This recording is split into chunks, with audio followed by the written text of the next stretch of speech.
جنيه انك تطلع لي الصفار بعيد عن الايه؟ بعيد عن الايه؟ عن البياض. عن البياض.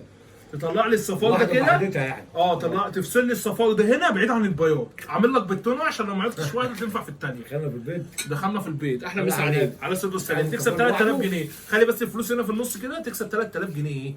طب طبعا على افضل الصلاه والسلام. هتوسطهم كده؟ فص توم. احنا هنعمل بيض بالتوم ولا ايه؟ في ايه؟ الناس تقول اعمل بيض بالسمنه بقى. والبصل والكمون ده والفلفل. انت ناس تقول لي اعمل بيض بالسمنه. اشرب بس فص كده يا عمر. انا لسه كمان هنشرب. اشرب. توم بحاله اهو. اشرب فص. حاضر. فص كبير يا عم. مالك ايه يا عم؟ انت بخيل ليه كده؟ بخيل؟ معلش ابويا خليها عليك. ابقى اعمل لك فصوص توم دلوقتي. بس قولي بس هتعمل ايه؟ بدل انت قدرت عليه؟ يا ابويا بس اصبر يا ابويا. انا بقى انت مش عارف، انت بتقول لي حاجات غريبه. خد فص توم اهو. خد فص توم اهو.